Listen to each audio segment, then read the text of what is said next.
Assalamualaikum warahmatullahi wabarakatuh. Waalaikumsalam warahmatullahi wabarakatuh. Alhamdulillah, luar biasa sekali semangatnya adik-adik. Semuanya sekarang lagi berpuasa? Loh, kok lemes semuanya? Berpuasa, Puasa. Pinter. Puasa penuh apa? Setengah aja nih kira-kira puasanya. Alhamdulillah. Nggih. Bismillah, alhamdulillahirabbil alamin. Assalatu wassalamu ala Rasulillah wa ala alihi wa sahbihi wa mawala.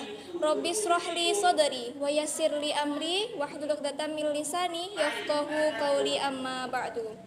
Yang terhormat Ketua Pembinaan Taman Pendidikan Al-Qur'an Salafiyah, yang kami hormati Ustadz Ustadzah pengajar TPQ Salafiyah serta adik-adik yang berbahagia. Sejenak marilah kita ucapkan syukur kehadirat Allah Subhanahu wa taala yang telah melimpahkan rahmat dan hidayahnya kepada kita semua sehingga kita semua bisa berkumpul di tempat yang mulia ini di mana adik-adik menimba ilmu Al-Qur'an, nggih, betul? Nggih, alhamdulillah dalam keadaan sehat wal afiat. Dengan bacaan hamdalah bersama-sama. Alhamdulillahirabbil alamin. Salawat dan salam marilah kita haturkan kepada junjungan kita Nabi Agung Nabi Muhammad sallallahu alaihi wasallam. Adik-adik yang dirahmati Allah, nah sebelum pembahasan ada pepatah mengatakan, tak kenal maka tak sayang. Maka izinkan kakak yang berada di sini memperkenalkan diri, boleh? Boleh. Perkenalkan, nama saya Nur Fitri Anasari. Adik-adik bisa panggil saya Kak Ana atau Mbak Ana. Jadi adik-adik, pada kesempatan kali ini Kak Ana mau berbagi ilmu tentang pentingnya menerapkan tata krama sejak dini. Nah, adik-adik di sini pastinya sering kan bertemu dengan orang-orang, berkomunikasi, ngobrol dengan teman-temannya. Pernah kan? Pernah. Apalagi juga ketika bermain, kita pastinya juga ngobrol kan? Iya, ngobrol. Nah, ketika kita bermain, ketika kita ngobrol, tentunya ada tata krama yang harus adik-adik terapkan dalam kehidupan sehari-hari. Tata krama adalah tata krama yang baik. Nah, di sini adik-adik tahu nggak kira-kira apa sih tata krama itu? Ada yang tahu? Tidak tahu ya. Jadi adik-adik, tata krama ini merupakan adat kebiasaan yang baik ketika kita sedang bergaul, kita sedang ngobrol dengan teman-teman kita. Misalnya ketika adik-adik bermain dengan temannya, kemudian berkumpul bersama dengan keluarga, itu ada tata kramanya. Dan oh ya adik-adik, tata krama itu sangat penting sekali untuk kita terapkan dalam kehidupan sehari-hari. Apalagi adik-adik sini kan yang masih kecil gitu kan. Jadi sejak kecil harus bisa diterapkan. Dan tata krama ini sudah dijelaskan dalam Al-Quran surah Al-Baqarah ayat 83 yang bunyinya di tengah ayat, A'udzubillahi minasyaitonirrajim, Bismillahirrahmanirrahim. La ta'buduna illallah wa bil walidaini ihsana wa dil qurba wal yatama wal masakin wa qulu linnasi husna, yang artinya janganlah kamu menyembah selain Allah dan berbuat baiklah kepada kedua orang tua, kepada kerabat, anak-anak yatim dan orang-orang miskin, dan bertutur katalah yang baik kepada manusia. Nah, adik-adik, tata krama ini sangatlah penting untuk kita terapkan dalam kehidupan sehari-hari. Mengapa? Karena kalau misalkan kita punya tata krama ya, ketika kita bermain dengan temannya, ketika kita berkumpul dengan keluarga, itu bisa membuat orang-orang yang ada di sekeliling kita itu menjadi senang, menjadinya nyaman. Tidak apa-apa. Jadi adik-adik harus bisa menerapkan tata krama ya dalam kehidupan sehari-hari. Ya, jadi tata krama apa saja sih Kak yang harus kita terapkan dalam kehidupan sehari-hari? Nah, yang pertama adalah ketika kita meminta bantuan orang lain, kira-kira kita mengucapkan apa? Ada yang tahu? Apa? Kita minta bantuan. Gimana? Minta tolong, pinter sekali. Mbak siapa namanya? Mbak siapa? Mbak Dinat. Iya. Kemudian kalau kita punya salah, kira-kira mau mengucapkan apa? Minta maaf, pinter sekali. Kemudian kalau kita dikasih hadiah atau dikasih barang oleh orang lain, kita mengucapkan apa?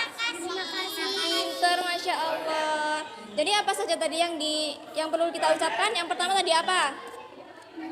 Ketika kita Pinter. Kemudian yang kedua apa? Maaf? Maaf? Iya, maaf. Kemudian yang ketiga? Terima kasih, pinter. Kemudian ada kedua, ketika adik-adik mau masuk rumah, kira-kira bagaimana? Pinter mengucapkan salam. Tidak hanya di rumahnya sendiri, tapi juga di rumahnya orang lain. Ketika kita mau masuk, alangkah baiknya kita mengetuk pintu, kemudian mengucapkan salam. Kalau kita mengucapkan salam, artinya kita sudah mendoakan. Mendoakan siapa? Mendoakan orang-orang yang di dalam rumah dan juga mendoakan untuk diri kita sendiri. Jadi bagaimana kalau mau masuk rumah? Yang pertama tadi mengetuk pintu lebih dahulu, kemudian mengucapkan salam. Oh iya, adik-adik kakak mau tanya, kalau misalkan menjawab salam itu hukumnya apa? Tidak tahu. Menjawab salam hukumnya adalah wajib. Jadi kalau misalkan adik-adik mendengar kata salam, assalamualaikum, jawabnya waalaikumsalam, pintar. Kemudian selanjutnya adalah ketika adik-adik misalnya bersin, batuk, kemudian menguap, atau bahasa Jawanya adalah angop. Kira-kira harus bagaimana? Harus mati. Pintar sekali, harus ditutup, nggih? Ditutup agar apa? Karena ketika kita itu bersin kan, kucing gitu kan, batuk-batuk. Bagaimana? Iya, betul. Kalau misalkan kalau enggak kita tutupi, nanti virusnya malah menyebar ke yang lain, nanti jadi sakit. Pintar sekali. Kalau misalkan bersin, apa yang diucapkan ketika hacing? Kemudian mengucapkan pintar, alhamdulillah. Kemudian ketika kita mau menawarkan bantuan, kira-kira mau bilangnya bagaimana? Terima kasih. Ketika kita menawarkan bantuan, kita mau bantu teman-teman, gimana caranya? Ya, pintar sekali, sini aku bantu. Nah, misalkan Mbak ini bermain sama Mbak yang kerudung oranye, misalkan main masak-masakan kan, atau membawa buku di sekolah gitu kan. Terus Mbaknya itu keberatan kan bawa bukunya. Terus Mbak ini bilang, sini saya bantu gitu, nggih. Kalau misalkan kita sedang dalam waktu luang, kita melihat teman kita kesusahan, kita bantu, nggih. Kemudian ketika kita bertemu dengan orang-orang yang lebih tua, kira-kira bagaimana? Kita harus berkata yang bagaimana? Berkata yang sopan. Tidak hanya dengan teman-teman kita, tapi dengan orang tua. Kita harus berkata yang bagaimana? Iya, dengan keluarga, dengan ayah, ibu, adik, saudaranya harus bisa berkata. Iya, harus sopan, nggih. Kaca. Dengan kaca. Ya, boleh. Bagaimana? Bagaimana, Dek? Oh iya, Adik-adik. Selanjutnya adalah ketika kita mau menggunakan barang milik orang lain, kira-kira harus bagaimana? Pinjam dulu ya. Harus izin dulu yang punya. Misalnya Mbak ini punya apa? Punya baju. Mbak, aku mau pinjam baju. Iya. Misalkan Mas ini, Mas siapa tadi namanya? Mas Fahmi. Mas Fahmi, aku mau pinjam uang gitu, nggih. Nggih. Mas Fahmi. Kalau mau pinjam barangnya teman-teman harus bilang, harus minta izin. Karena kalau misalkan kita mau nanti dicariin. Sama kalau misalkan kita pinjam barang tapi kita tidak bilang, sama halnya dengan kita mencuri. Mencuri itu hukumnya bagaimana, dosa. Kalau dosa nanti masuk ke nggih, makanya tidak boleh, nggih. Iya, harus izin dulu, nggih. Nggih. Sama sesama manusia. Nggih. Baik, mungkin itu saja yang dapat Kak Ana sampaikan. Harapan Kak Ana, kalian semua bisa menerapkan tata krama tersebut dalam kehidupan sehari-hari, nggih? Bisa? Bisa. Karena apa tadi, kalau misalkan kita menerapkan tata krama, bagaimana orang sekitar kita menjadi senang. Kemudian juga merasakannya nyaman nggih. Adik-adik, semoga kalian juga bisa menjadi generasi penerus Islam seperti Rasulullah Shallallahu Alaihi Wasallam. Nah, sebelum Kak Ana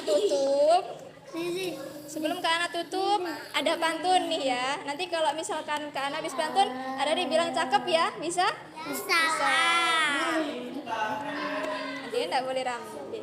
Pergi ke Mekah, oleh-olehnya kurma. Cakep. Dimakan bersama, habis tanpa sisa.